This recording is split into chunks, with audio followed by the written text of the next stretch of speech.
Kardiatou Sall, Oumar Dem et Amadou Dem.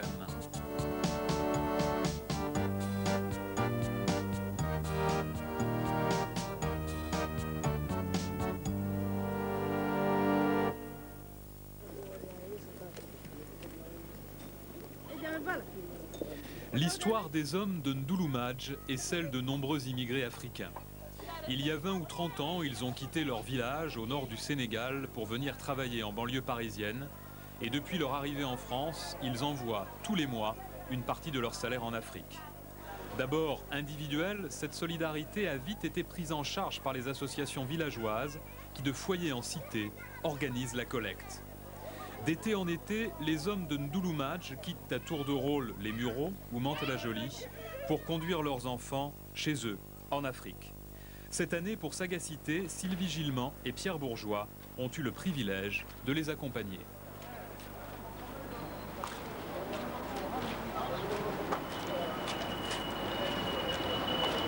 Pourquoi on fait 600 francs? Il faut on fait 600 francs. On demande 600 francs quoi? Hein? Kale ko don kale ko don kale ko don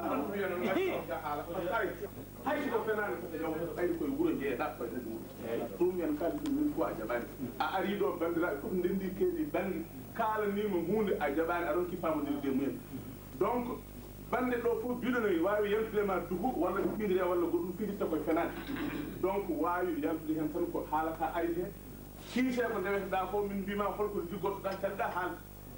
Moi, je condamne celui qui respecte trop dans les réunions comme ça. Parce que s'il vient tous les réunions, il cotise comme tout le monde, il n'y aura pas de pagaille comme ça. Oumar est fils de marabout, mais ici il est d'abord vice-président de l'association de Ndouloumadji. Ndouloumadji, c'est un village peul, perdu au nord du Sénégal.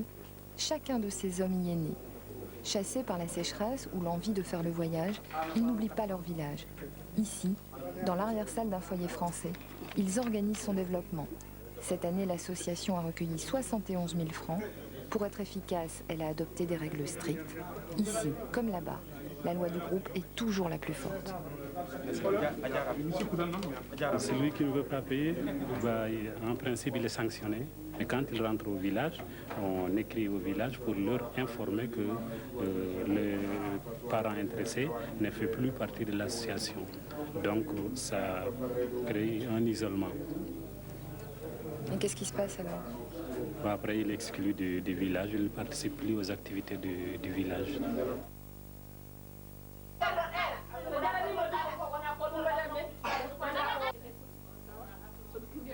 Pendant que leur mari décide du sort du village, les femmes s'occupent d'affaires de femmes. Baptême, décès, mariage, dot, autant d'événements qui, même en France, gardent une importance toute africaine. Moins nombreuses que les hommes, souvent sans travail, elles s'organisent quand même.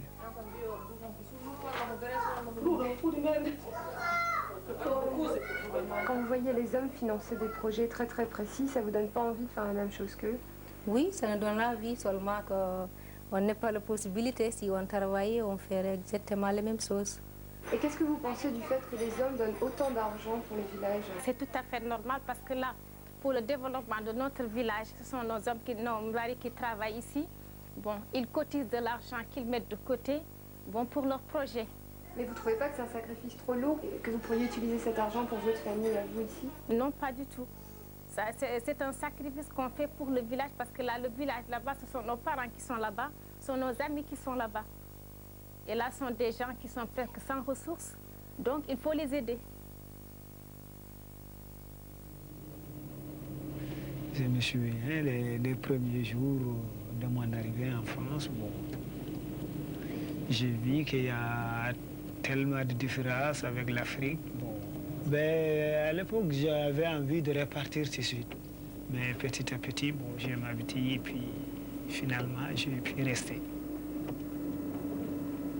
Je ne pensais pas rester 20 ans ici.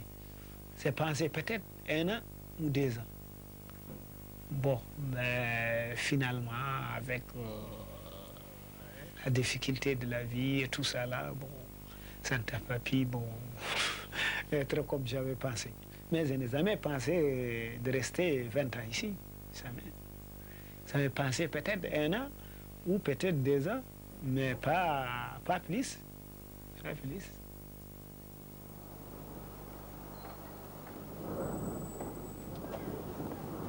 Même histoire, même destin pour Abdoul. Il vit dans la banlieue parisienne depuis 24 ans. Pendant longtemps, il a rêvé du retour, puis il s'est résigné et a fait venir sa famille. Kardiatou, sa fille, avait 4 ans.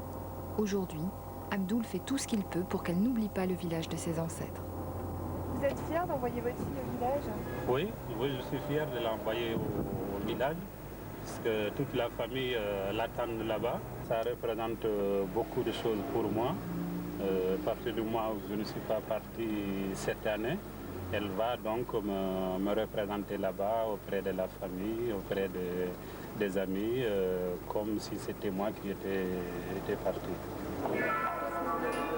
Rentrer au village coûte très cher. Abdoul n'a pu envoyer sa fille que 2 fois en 10 ans. D'autres enfants nés ici n'ont jamais vu l'Afrique. Inquiète, l'association organise des colonies chaque été. Cette année, c'est Oumar l'accompagnateur. L'occasion pour lui de surveiller aussi l'avancée des travaux financés par les émigrés.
Oumar n'est pas rentré chez lui depuis 2 ans.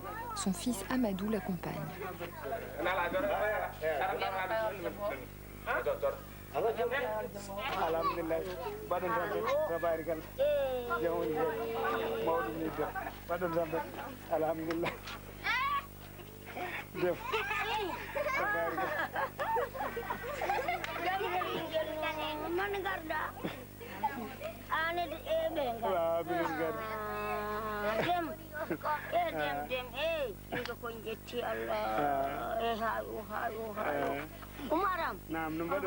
Ici, quand on revient, tout le village vient vous saluer. Bon, presque ici, tout le monde se connaît, tous les gens respectent les vieux, tous les vieux aiment les jeunes. Donc tout le monde aime tout le monde. Et quand vous revenez comme ça ici, vous vous sentez encore tout à fait chez vous? Bien sûr. Là, je sens tout à fait chez moi. Je sens tout à fait chez moi, sauf maintenant, bon, je suis un peu partagé. Comme j'ai une famille là-bas, je suis un peu partagé. Bon, c'est vrai, je sais que je suis chez moi, et je sais que je sens aussi que c'est ici chez moi, mais il y a quelque chose qui est derrière moi et aussi qui fait partie de moi. Ouvrier en France, Oumar est ici un roi, un homme qu'on écoute et qu'on respecte, qui voyage et qui fait des sacrifices, un homme dont on attend beaucoup. Vous apportez toujours autant de cadeaux à votre famille? Oui. Oui, quand on vient, on fait tout le possible pour qu'on amène quelques cadeaux aux familles et puis aux amis. Mais vous n'avez pas peur qu'en ramenant tous ces cadeaux, les gens croient que vous êtes très riche en France et que la vie est facile pour vous? Vous savez, quand on ne sait pas, bon, c'est ce qu'il y a là-bas, on peut penser que bon, les gens sont riches, mais nous, on sait ce qu'il y a là-bas. On sait que bon, on n'est pas riche, mais ce qu'on gagne, bon, on partage avec les familles et les amis. Comme tous les émigrés de Ndouloumadji, Oumar envoie environ un tiers de ses revenus à sa famille. Il aide 30 personnes à vivre.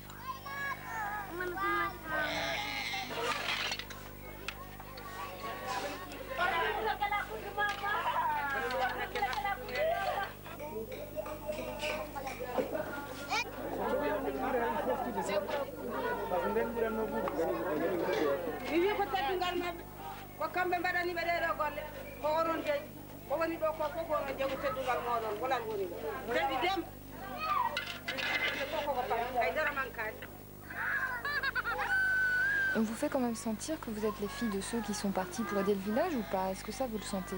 Je sais pas, la façon dont on vous parle. Je sais pas, l'impression qu'on vous chouchoute un peu quoi, par rapport aux autres enfants. Je sais pas, c'est peut-être une impression. Nous, on nous teste, on nous demande si on sait faire la cuisine, parce qu'il y a un certain âge que les parents ils apprennent, surtout aux filles, à faire la cuisine, le ménage. Mais ici, on l'apprend plus tôt qu'en France. Alors, et ils le savent, c'est pour ça qu'ils nous posent la question si on sait faire telle cuisine. Et si on ne sait pas, on va avec eux, puis ils nous apprennent. C'est agréable. Comment ils sont considérés ici, tous ceux qui sont partis? Ils sont considérés comme des héros. Et c'est le terme, hein, parce que ce sont des gens qui ont su partir pour mieux aider ceux qui sont restés. Vous voyez même la ferveur affichée par les populations en les accueillant. C'est comme si les soldats français étaient accueillis en 1945 ou bien en 1919 revenant de la guerre. Parce que c'est exactement la même chose. Dans l'immigration, il y en a certes des gens qui ne reviendront pas. Il y aura des gens qui vont y périr. Il y aura des gens qui connaîtront là-bas la prison, qui seront malmenés, mal vus. Si avec tout ça, ils arrivent à résister et à contribuer à aider le milieu, à mettre sur pied des projets productifs, là vraiment, ils ont du mérite.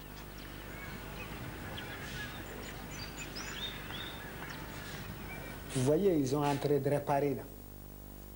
C'est la dispensaire qui a été construite, je crois, en 86. Et puis ça commence à détériorer un peu. Bon, il y en a qui disent c'est la faute des machins, d'autres disent c'est le brique qui n'était pas bien fait. Bon, bien fait. Donc là, on est en train de réparer là. Nous, tous seuls, ceux qui sont en France, on ne peut pas tout réaliser. Nous, on participe. On participe financièrement et les gens d'ici participent pratiquement. Bon, en travaillant, en nous disant il y a quelque chose qui détériore, il y a quelque chose qui se casse, il faut faire quelque chose. Nous, on cotise, on envoie de l'argent et ils travaillent. En 25 ans, 600 hommes ont quitté le village.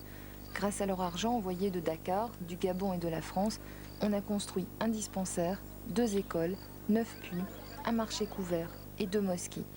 Des réalisations qui facilitent la vie, mais qui ne donnent pas de travail. Pour aider les villageois à rester sur place, les émigrés commencent à imaginer un développement économique local. En projet aujourd'hui, une coopérative agricole, une banque céréalière. Le reboisement commence timidement.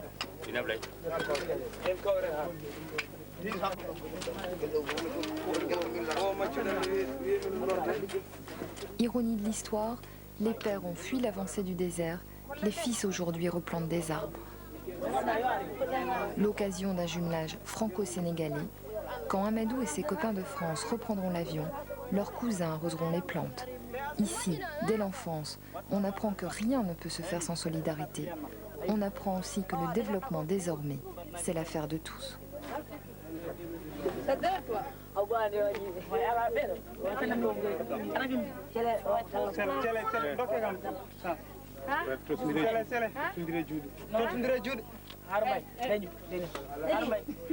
Le but de tout ça, c'est sensibiliser la population surtout contre la désertification. Donc planter les arbres veut dire ne pas les couper aussi en même temps. Le fait d'amener les enfants, c'est de les sensibiliser aussi aux problèmes locaux qui se posent au niveau de certains villages ou même l'Afrique en général. Donc qu'ils savent exactement comment ça se passe en Afrique, c'est différemment en Europe. Des différences souvent profondes, les filles des émigrés ont beau porter le pagne avec la même nonchalance élégante que leur mère, elles ignorent tout des gestes traditionnels. Ici, dans un des puits financés par leur père, elles redécouvrent leurs racines. Tu t'imagines faire ça? Non, pas vraiment. C'est difficile. Et si tu reviens ici, tu crois que tu pourrais le faire? Ouais. Il faut prendre l'habitude, ça.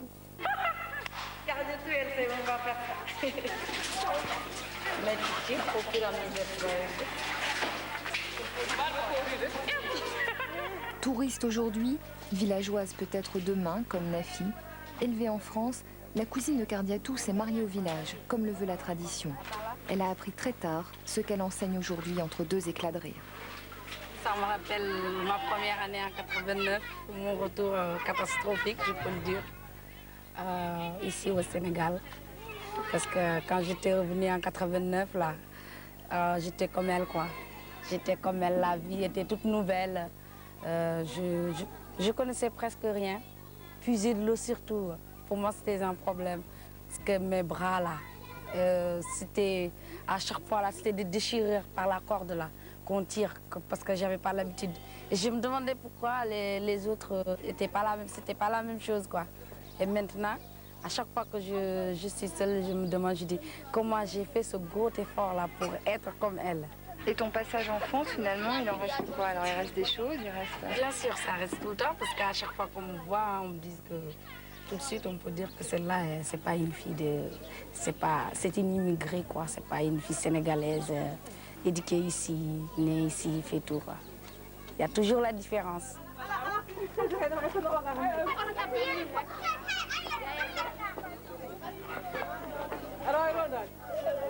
Des filles qui rentrent au village pour se marier mais qui n'oublient pas, des pères qui préparent sans cesse leur retour et qui le repoussent toujours. Tous les émigrés veulent mourir au village.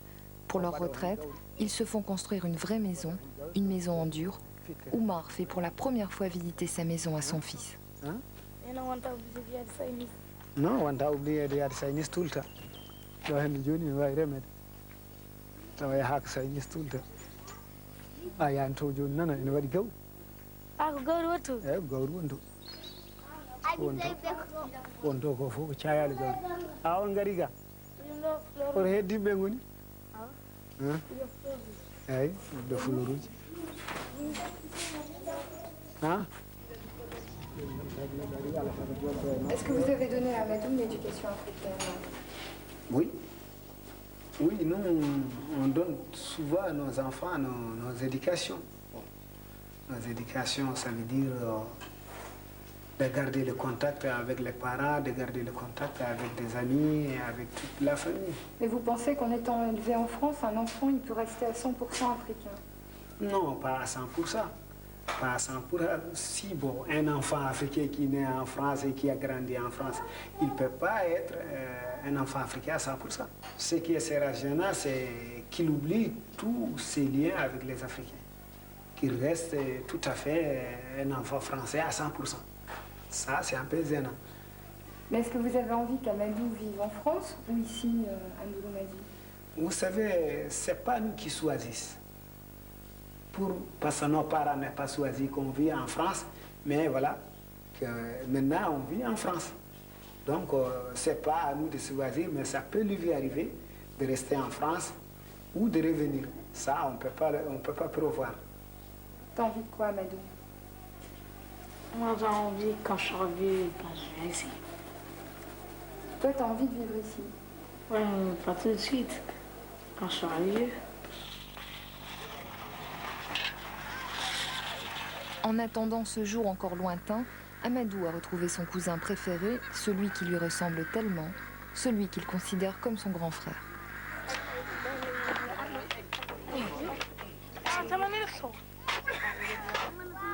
Il te considère comme un Français ou comme un Africain, lui?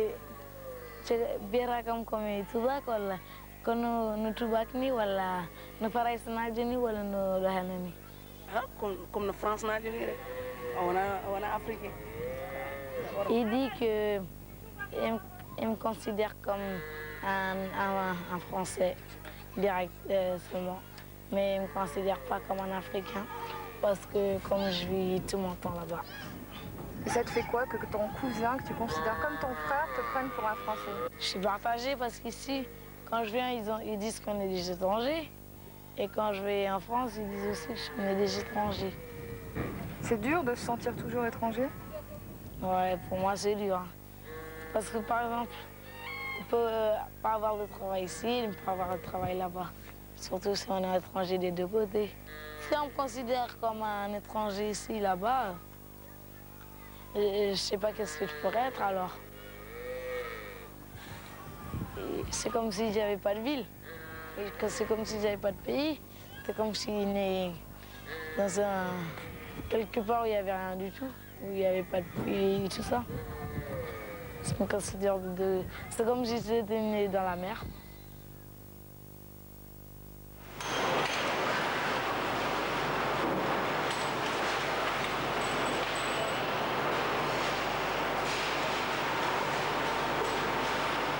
Héros pour les uns, roi pour les autres dans son village, le père d'Amadou est ici un ouvrier parmi tant d'autres, à peine reconnaissable dans son bleu de travail.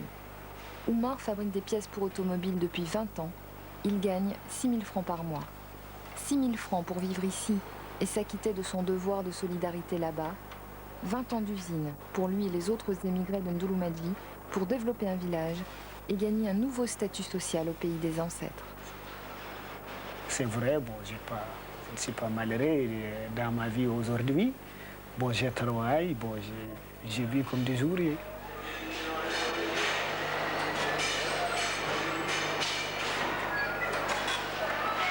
Quand vous entendez parler d'intégration, tout ça, qu'est-ce que vous en pensez? Moi, je ne sais pas exactement qu'est-ce qu'ils veulent dire intégrer. C'est ça, parce que je ne peux pas dire maintenant je suis intégré ou je ne suis pas intégré. Bon, je ne sais pas exactement ce qu'ils veulent. Si c'est être un cadre ou un chef d'entreprise ou un médecin, je ne sais pas. Mais quand même, je travaille quand même avec des Français. Je ne fais que comme eux. Bon, mes enfants vont à l'école comme ces enfants. Et puis je participe dans des réunions de quartier comme eux. Je participe dans des associations comme... et bon, je ne sais pas qu'est-ce qu'ils veulent dire exactement, l'intégration. J'ai appris des bonnes choses en France. D'abord, il faut travailler. Il faut travailler, dire, parce qu'on a vu les Européens travailler, dire. Et moi, je crois que tout ce qu'ils ont, c'est avec le travail, avec l'effort. Donc, il faut encourager les villageois de travailler, de mieux gérer. Mais est-ce que vous avez l'impression que les mentalités changent chez vous, là-bas, au village? Oui. Oui, mais il faut les aider encore. Il faut les aider encore. Parce que l'Afrique, qu'est-ce qu'il manque la plupart des Africains? Bon, c'est de ne pas comprendre. C'est de ne pas comprendre comment il faut faire pour aller de l'avant. Les immigrés seuls ne peuvent pas tout faire. Il faut que les villageois participent à la gestion du village, la gestion, à la construction des projets. Mais l'État aussi apporte sa part pour que tout le monde conjugue leurs efforts. En donnant un tiers de vos revenus comme ça au village, c'est comme si vous leur disiez, bon, nous on est là, vous inquiétez pas, il n'y a rien à faire. Oui, tout à fait. Du moment qu'on essaye de tout faire, c'est pour leur dire, voilà, vous reposez-vous, ne faites rien, on est là, à la fin du mois, on vous envoie de l'argent, on fait tout. Je crois que justement, c'est ça qu'il faut changer. Dans l'immédiat, le village est condamné à envoyer ses fils, malheureusement, à l'étranger, notamment dans les pays européens, même s'il y a des difficultés actuellement pour travailler en Europe. Le village est malheureusement condamné encore à envoyer ses fils à l'étranger.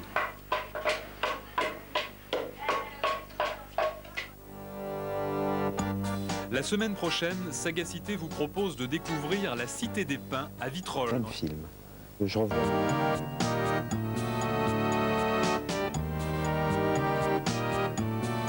Avec cette semaine dans Sagacité, Abdoul Sall, Kardiatou Sall, Oumar Dem et Amadou Dem.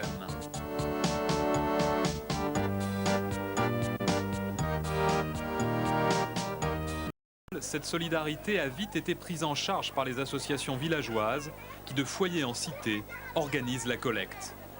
D'été en été, les hommes de Ndouloumadj quittent à tour de rôle les Mureaux ou Mantes-la-Jolie pour conduire leurs enfants chez eux, en Afrique. Cette année, pour Sagacité, Sylvie Gillement et Pierre Bourgeois ont eu le privilège de les accompagner.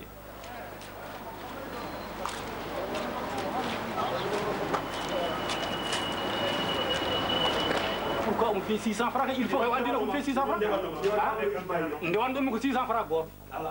Ah? Kale ko non kale ko non kale ko non